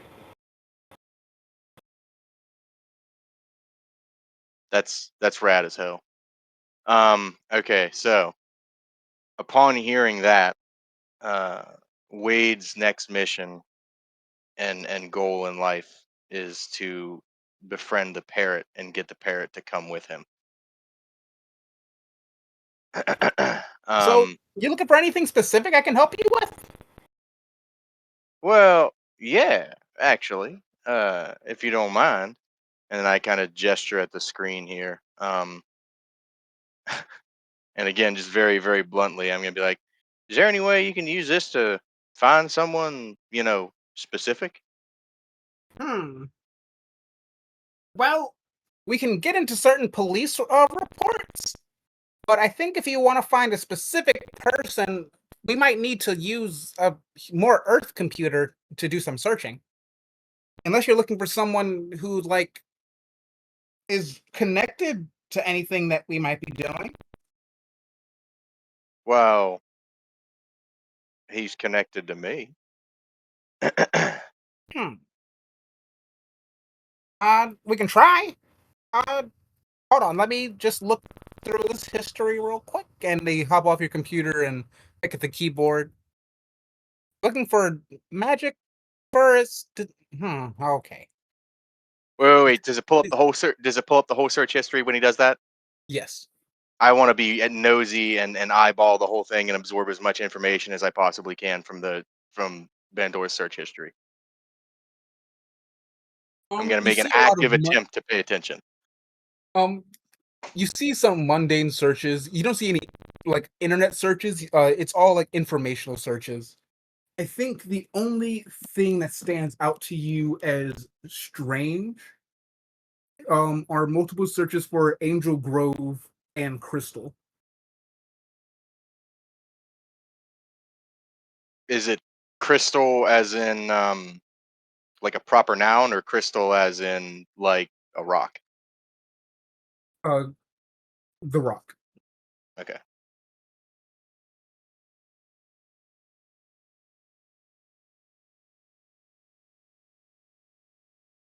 All So right. you see those files and or you see that in the search history, and Navi closes it and starts to type away again, typing in more specifically disappearances, Mystic Forest, Appalachias. And after a couple seconds, there is one single file that is also a police report. All right. That's it. This might this might be it. So I guess in front of the bird, against my own better judgment, I'm gonna open the file and see what it says. So you open the file, and instead of a notes paragraph, you see photo a photo scan of a newspaper police report. Um, Wade Biggs. How old was your dad when he disappeared? I have, I think, three younger siblings. So I was probably like 4 or 5 when my dad disappeared. So you say dad's maybe 40 when he Yeah, disappeared, or third or late 30s. probably late 30s. Yeah. Um, yeah, because I have like a fuck pile of older siblings. I want to say when I wrote the character, I have like 8 older siblings and I have like 30 bajillion cousins. I have the number somewhere. Okay, so uh, on the newspaper. It says Wayne Biggs, 38, disappears suddenly. Uh, last seen in Appalachian Forest. Locals are confused, and there's some other local reports of people who say they knew your dad and that he would have come back out in a timely manner if anything were wrong. It is a tight knit enough community that someone would have heard something if something had gone wrong. So police are baffled by the sudden disappearance and have taken precautions for this to have maybe been a uh, self kidnapping or a self disappearance. A self disappearance. Uh, I, I can't think of the word I want to use, but he it's suspected by some police that he planned to disappear himself. I see. I see. Um. Well, that's pretty much in line with the rumors that Wade heard growing up. So that's not really any new news to him. He just went missing in the woods, and people said all kinds of things about it growing up. Um, so then I'm gonna look up to the bird and be like, so can I use this to find him? I don't know, but I can work with you to find him. And as Navi says that, oh, okay. Very suddenly, out your peripherals, a tiny moth flies into view and lands on Navi's beak. Navi doesn't really take notice of it, or at least you can't tell because the robot doesn't have eyeballs that track things. And it lands on its beak for a second, and it's just a regular tiny moth that you would see in your house.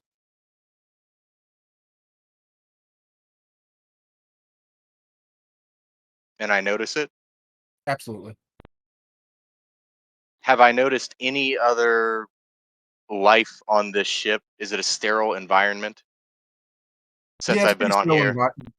Yeah, it's pretty sterile. Like the ship travels in and out of space, so like there's not Yeah. really much time for like So anything that's bug not is out moving. of place then. Yeah. Okay, so I'm just gonna probably still not thinking anything of it because that's just how he rolls. He just kind of absentmindedly kind of dusts the bug off the beak of the bird. Say, you got something there, little fella, and then just kind of shoo it away with my hand. Ah, thanks. All right. So we're looking for Wayne Biggs, who disappeared in the Appalachians. Well, where do we start, bud? And we're going to pause on that. And now we're going to move on to Tyrion.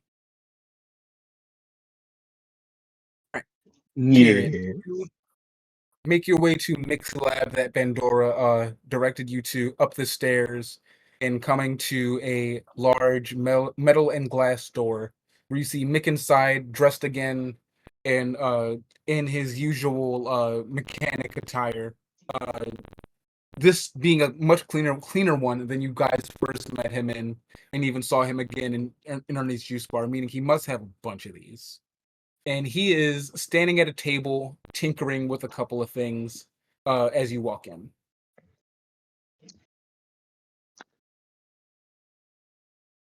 Do I notice whatever he's taking? Just some odds and ends.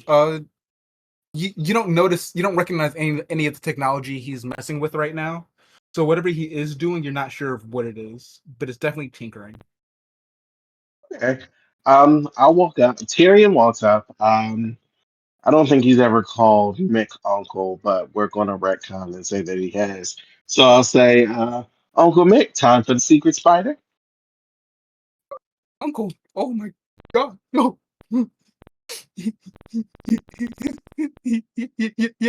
Yeah. Secret spider time, bud. It makes It's tears very up a little over. bit. You're very overwhelmed. I like it. So then we take out Secret Spider from the pouch in the center. We take out the pocket, and then we give it to Uncle Ben. What can we do with this? Or what you said that there were new power sources. That's right.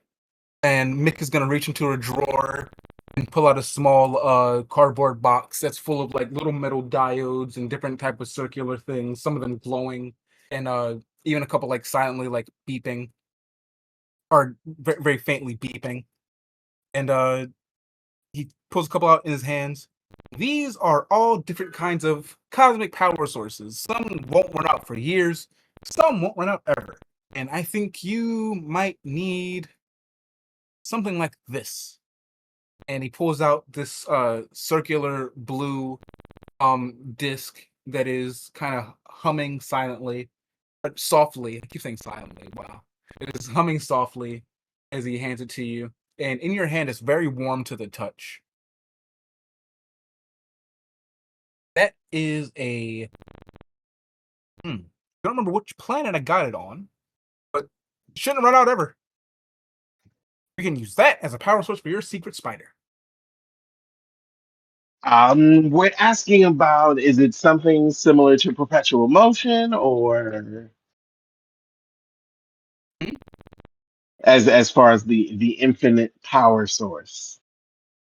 Is it Oh, more perpetual motion? Is it more solar powered? What are we doing? hmm. I'm not too sure about that in specific, but I know it works.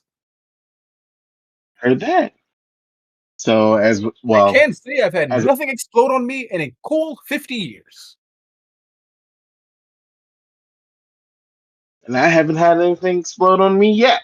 So I will well, as I'm looking at him, so I would suggest that he would put it where it needs to be to make it fit. So Mick starts to clear space to work on and lay down a sticky board to keep certain pieces in place and bringing out different tools like screws and soldering tools and motherboards. All right, we've got a lot of work to do on such a little guy. And I'm sure you have ideas that I need to know to make sure that can happen. So, first plan, what's the plan for Secret Spider? I want Secret Spider to grow with me when I morph. Oh, huh. That that might be a little harder than I thought. I've never connected regular technology to the grid before. Any technology I worked with is usually grid technology already. Hmm. And let me make a quick roll on the D100. Another one. Not yet. All right. So Mick kind of rubs his chin a little bit. You want it to grow with you on as you morph. I don't know if that's something I can do just yet, but for now, it can definitely be on your side whenever you need it. We can do that too. Right, sounds good. So Mick takes out a screwdriver. Hand him over. Let's get this little guy cracked open.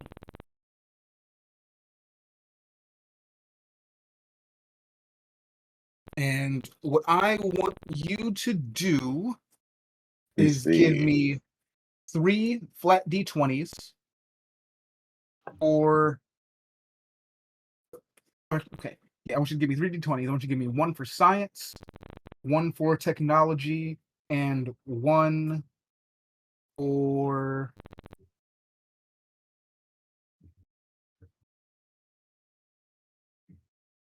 finesse. So give me your And you said finesse flat one. D20s. Yeah. So give me your finesse first. Okay. Finesse is 7. Okay. And now give me your science. 19.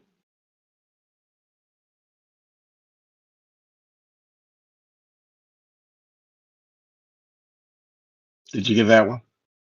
Yep. Right, now give me your Okay. technology. 19 again. So, as you and Mick work, hours start to pass by as you guys add technology and take things away, discover what's working, what's not working, what's getting power in the wrong places, and what's getting too much power in the right places. And things kind of come to a head maybe 3 hours in as you guys start a little bit tired and frustrated. You have made absolute progress, and you're at a point where you have the power source firmly set inside Secret Spider. You have replaced almost every single piece that was a leg with new metals and joints and screws, and you are almost positive you are at a point where you can turn Secret Spider on and have it stay on, but maybe not function. Okay. I'm gonna make one more roll, or two more rolls actually.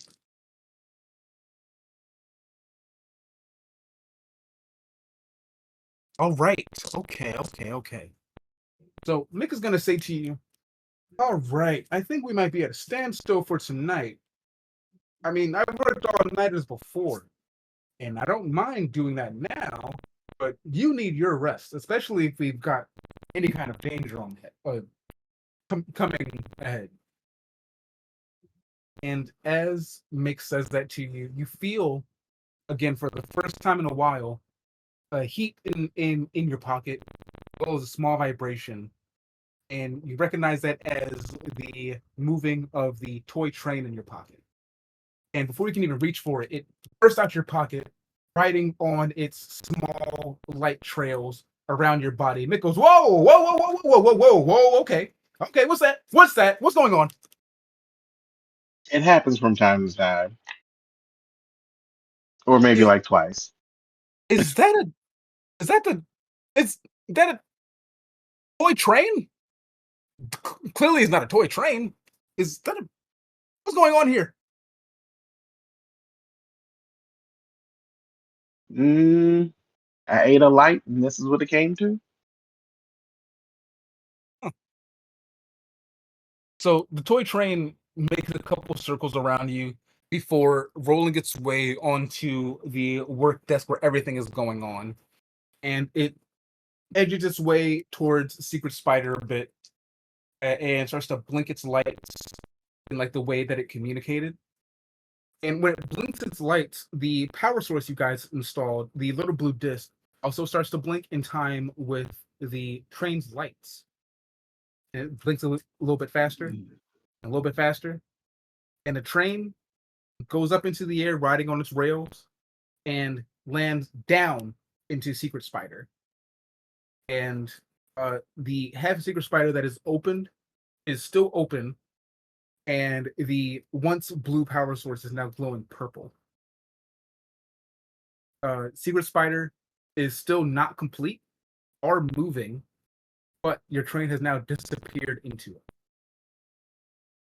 And I'm going to pause you there, and we're going to lastly move on to Vesper, who is going to the training room.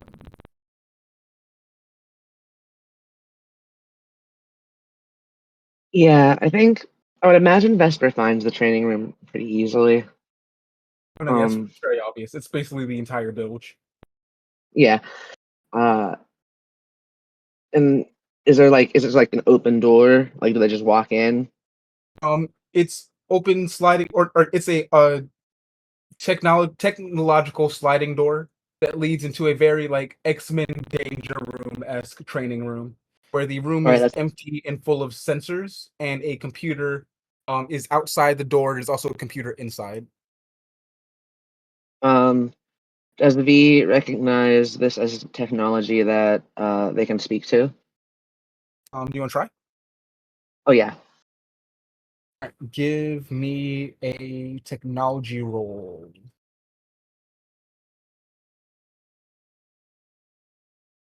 6 on the D6 and 5 on the 20. So 11. Oh, even roll your advance. See if I can. Okay, so 6 on the D6 and 5 on the 20. Yes. I just rolled your difficulty and that was a 4, so you just fucking crit. Yes. Yes. So I can definitely speak to this. Right, so you walk into the room, and I think maybe for the first time in your life, the technology speaks to you first. And you don't hear words, but you feel the energy of service. What do you need? How do you wish to train? Training feels normal for me, and I've missed shooting.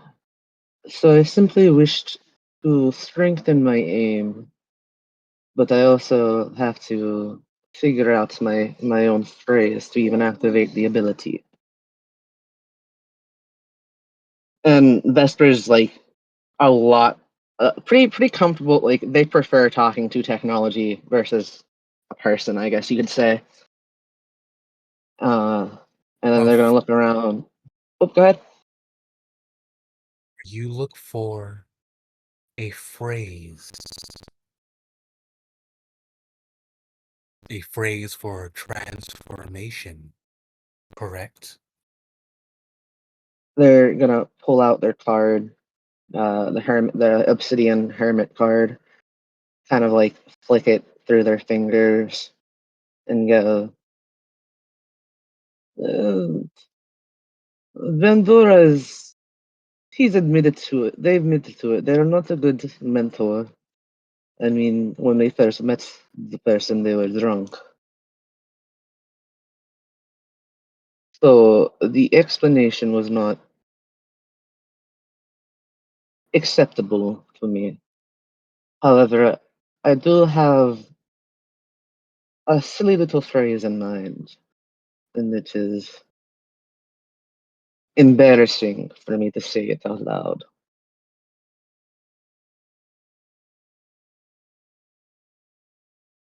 Do I have other means of communicating this, or do I face my embarrassment? I can show you someone else if it will help. Who will I see? Another Black Ranger. One recorded in my databanks.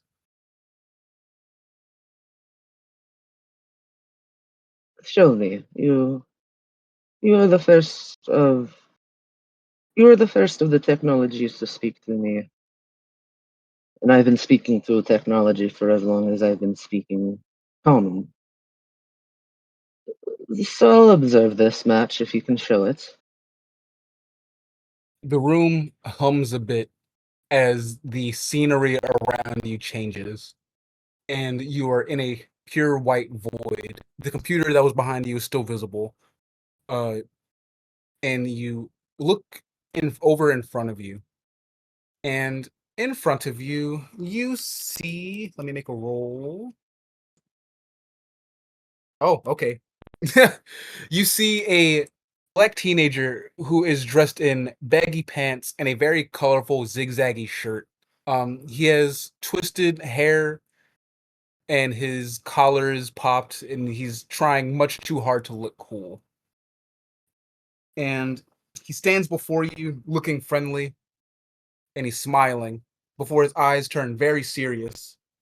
He reaches his right hand behind his back and his left hand onto his belt as he loudly announces, "It's morphin' time!"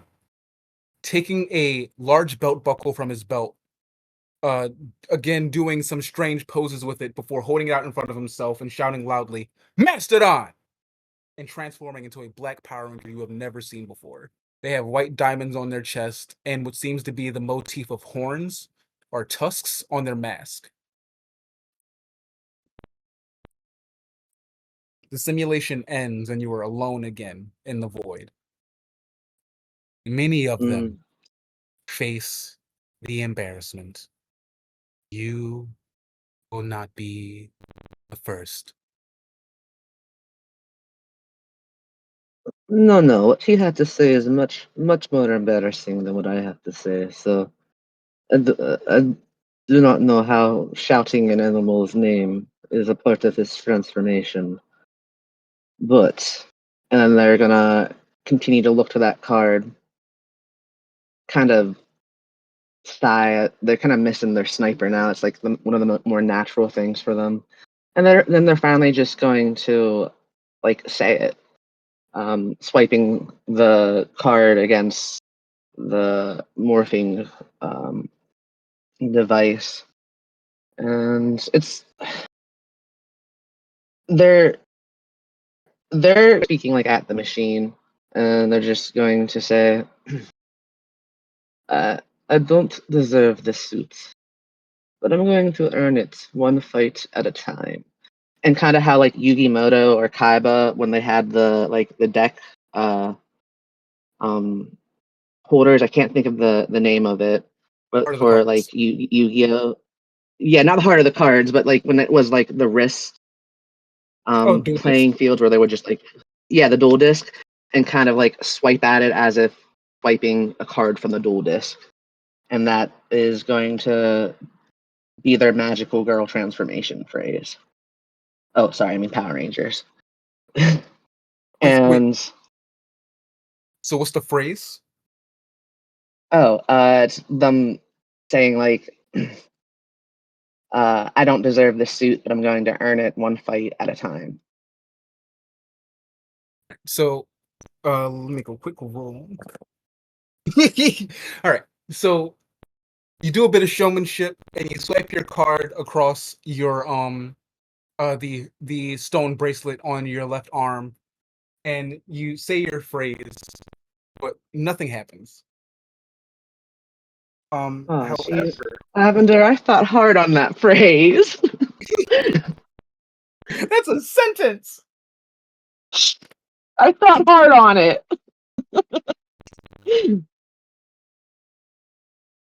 The computer speaks to you. Maybe not that one. Perhaps Good. a suggestion.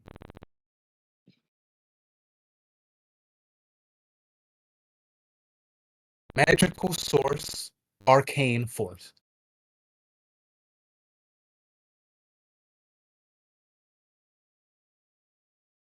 Vesper's going to blink and kind of consider what is more embarrassing to say. Shrug her shoulders, deciding what she said was more embarrassing, and then mimics what the computer says. So uh, uh, what arcane force? But what was it again? Magical source, arcane force.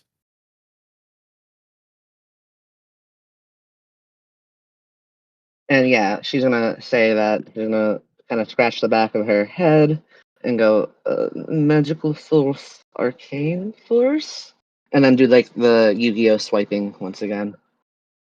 You once again do your motions, and this time you feel the energy again with you like you did before as you raise your card to the sky and black light, which doesn't really make sense, surrounds you, and you are once again covered in your Power Ranger armor.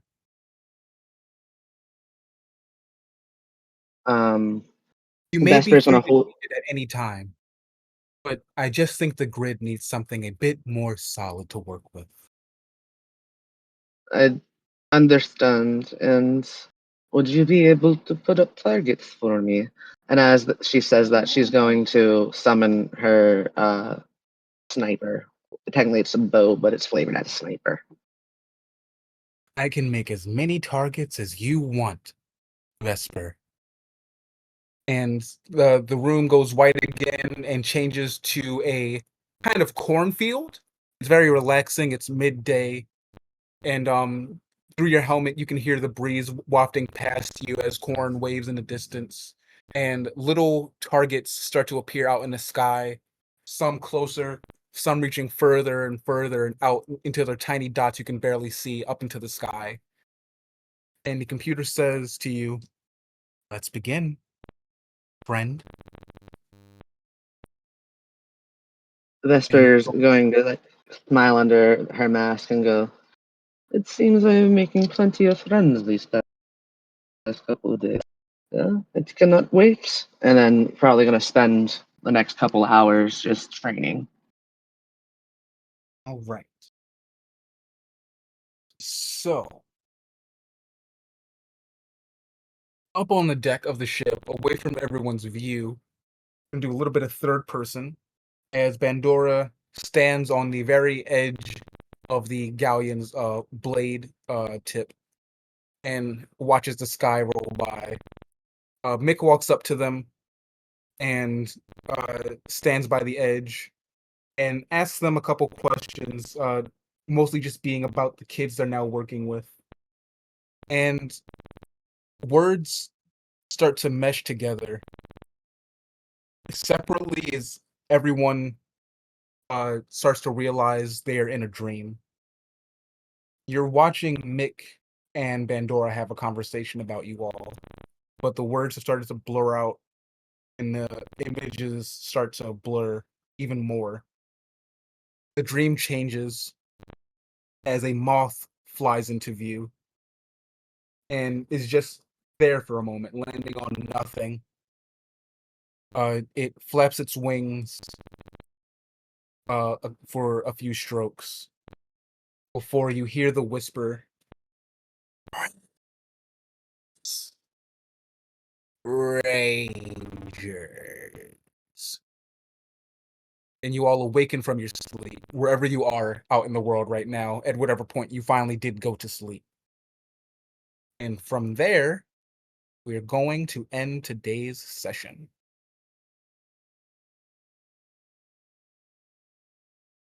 Also, I should mention to our audience, our players have leveled up to level 2 and now have a couple of new abilities and some more skills under their belt, meaning we're getting stronger as we go. I would love to thank everyone for being here for this evening's session and joining us on this lore dump with the Power Rangers. The Power Rangers Arcane Force? Who knows? We're still going to work on that morph call and figure something out, and also figure out our team's name. So, we look forward to having you here next time at Roll4D4.